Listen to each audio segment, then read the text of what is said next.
weekend, because now weekend should be 3 days. As long as DC is not a state, I think we get 3-day weekends here. That's not how it works. Okay, you want to start doing that? We don't come in. We don't do the show. We don't do any of our stuff on Fridays for the summer. No, I feel like Friday, this is our weekend. You know, this is basically, for me, doing the show is like toes in the sand and a Corona in my hand. This is my happy place, Kelly. I love being here, but it's not the same as being on the beach. I can confirm that. But this is If really... you want, I can throw a bucket of water on you. It'll be the same. I wouldn't advise that. But it is a great day because it is the summer solstice, which means it is the longest day as far as sunlight. We get almost 15 hours here. That is awesome. Yeah, it's so good. But then it's also kind of depressing because then the days get shorter. All right. Way to ruin the weekend, Kelly. I'm always glass half empty. That is certainly true. But it's great that it falls on a Friday. Usually it's like kind of in the middle of the week. So you get this long day on a Friday. Enjoy that. Hopefully you're going to have some great plans for this weekend. It's going to be a beautiful weekend in D.C. and beyond. Maybe you're going to see people walking around with their phones to their face more than usual playing Harry Potter Pokemon style. I'm going to go ahead and turn that button on that we're going to use to play the sound.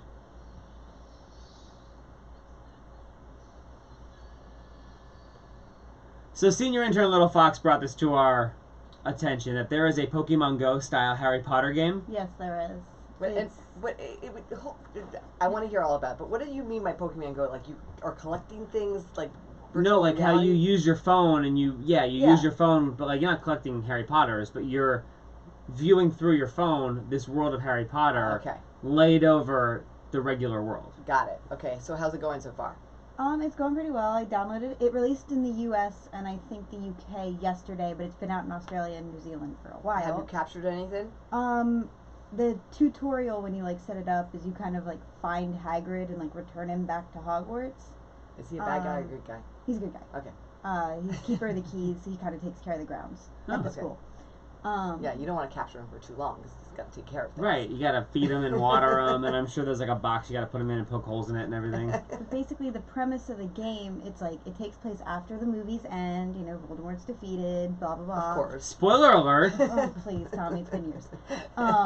And basically now there's like some other threat to the wizarding world, and like people have gone missing, and it's threatening the statute of secrecy. And so this game is supposed to solve all those You mean they problems. haven't just grown up and that's why they stopped caring about the wizards? I mean, where have all the readers gone? They have jobs now. You're talking to two people, sorry, Little Fox, that just are not into Harry Potter. And there's real scary things like taxes. I mean, it's fine, but she's like, whatever, you want. So like, I have it actually up on my phone right now, so I'm gonna show Tommy and Kelly. It looks very similar to Pokemon Go. It's got like the whole world, but like, yeah. If you'll notice, is there one in our studio? Capture someone? There is not anything around here. Unlike what I've noticed about this, unlike Pokemon Go, how like Pokemon just kind of appear and you can like click on it. This one, so far, nothing just kind of randomly pops up. Like it seems like you really do have to go out and like walk around and try to find things. That's good. It gets your pedometer moving too. You know what? We live and work near an area where there's a lot of embassies. The Russian embassy is right here, so maybe you can just keep an eye on that of our surroundings. There's a lot of weird stuff happening. Oh yeah, there's any wizards over at the Russian embassy. Also, we're by the National Cathedral, which may scare wizards away. I'm not really sure how that works. I don't know. They cross each other out. So, yeah, so I feel like this could be a bad section for that to happen in. That's very cool. Well, that's I'm sure my kids will be downloading that later today too. Yesterday, the Women's World Cup, they have completed the first round. The women, the U.S., they did their thing.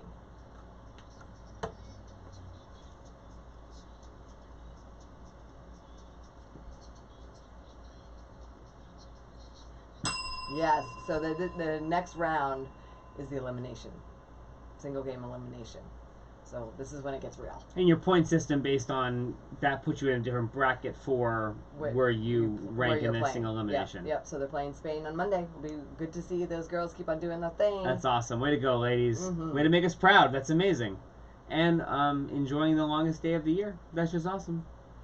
So I saw this story come out today, and this is just the most bizarre thing. So 2 Australian researchers have found, by examining dozens of x-rays of young people, that a horn is growing in their skull. A horn? A little horn-like thing. It's like a shoot off from their skull from people holding their phone, their cell phones, to their shoulder to their ear. Yeah. Oh, and so tilting their head, and it's actually not really a bone, it's a bone spur, but it looks like the x-rays, it looks like you have two little horns shooting out of your that's disgusting. head. We've got issues, people. Don't do that. That is so bad for your neck and your posture. So, on the evolutionary track, it's like monkey, monkey, monkey, walking upright, crooked head. Right. Or horns coming out of your head. That could be too. I mean, a little bizarre. You could very easily get mistaken for a Harry Potter character that way, so people put your phones down. Or get one of those handy-dandy little hands-free devices. Yes, that's also a thing. But I also thought young people don't go on their phones anymore. Like, I mean, talk on their phones. Like, phones are meant for texting and going on Snapchat. Well, I think the bone spur also comes from, like, the hunching over, and I'm hunching over now. If you look in your app, you can see me hunching over. How we all, like, kind of crane our necks down, and that's part of where the bone spurs are coming from, too. Okay. And they're saying if you spend more than 4 hours a day on your phone, you are a peak candidate for spurs. That sounds like a So lot of we're all fun. getting spurs. Okay, great. And if we're all doing it, why not, right? Right, and the evolutionary, maybe they'll come in handy for, like, self-defense or something. I don't know. Fighting off predators? Yeah, perhaps. I 100% prefer phone calls to texting. And you're a really, are you considered a millennial? You're right on Depends the cusp. on who you ask. Okay, all right. Some people would say yes, some people would say I'm I'm Gen going to ask Z. a calendar. 23. She's 23. Yeah, you're a Gen Zer.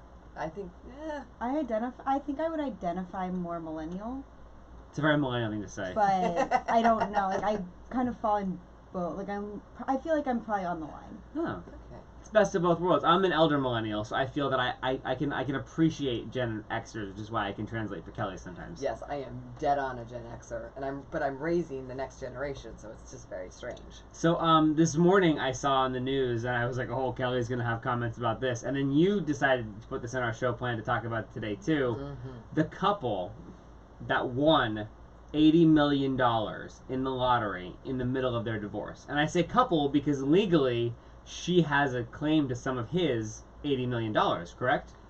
Well, it technically wasn't in the middle of the divorce. They had been separated when the ticket was purchased.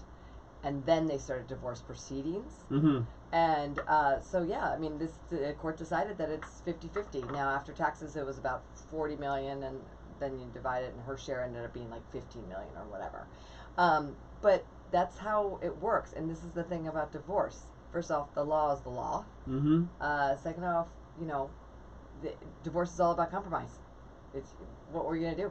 Divorce is about compromise. Totally. I've never heard that before. It never goes one way or another. Everyone, no matter if you wanted it or didn't want it, you got to give something up. In this case, it was a big nut, $15 million. I'm sure he lawyered up, and the courts were like, And this was the appeal court. This has been going on. He won the lottery back in 2013. Oh my goodness. Yeah, this has been going on for a long time. I figured you would have had the deep dive on this. I just honestly read the top line headlines about it. Yeah, but I mean, people have a lot of opinions, but when it comes down to it, the law's the law. The judge ruled on it. There ain't nothing you can do. Hit the call us live button or the open mic if you know anybody who has been in a situation where they've lost half of something that they thought should have been their something during the middle of the divorce. Yeah, that sounds familiar. Also, note that she has 3 kids. They have 3 kids together. So, I mean, you want the parent to be well taken care of if you're taking and raising these children. I would assume so. That is the logical, rational thing to do, as painful as it might be. I'll step down from my preaching box here. I don't know what I'm allowed to follow up with that or not.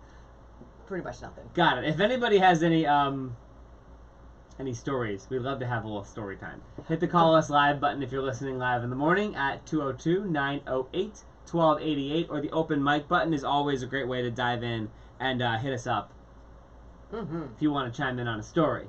Divorce story? I love divorce stories. You've never been so quiet before, Kelly. Well, I thought I was very vocal. I think it's great that she got the half. I mean, that's marital assets. They were still married.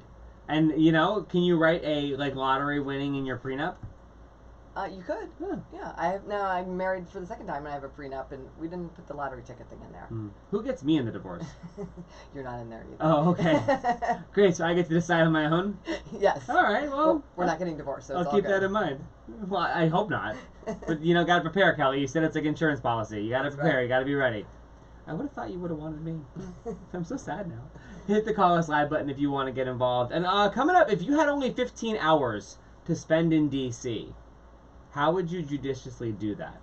If you're listening around the Beltway, or maybe beyond, maybe you took that school trip here, maybe you're planning to come to D.C., How would you break down 15 hours? Our interns. They made a very scientific way of figuring it out. And we'll do it next. Thanks, fam, for getting involved this morning. And we're going to post on Facebook, on Twitter, on Instagram, on YouTube, just a couple seconds, that grid of how you'd break down 15 hours in D.C. Yeah, and what would you tell people that are coming to D.C.? I always get the, like, we're coming to D.C., we want to go do this, this, and this, and have a really good meal. Okay. What do we do? Yeah, where do we go? Or you have people who are like, I spent 11 hours at the one museum, and I'm like, why would you do that? Like, you need to break it up and go see more things. Yeah. There's so many things. We're going to post it on Facebook in a couple seconds. Happy Friday. Thanks for joining us.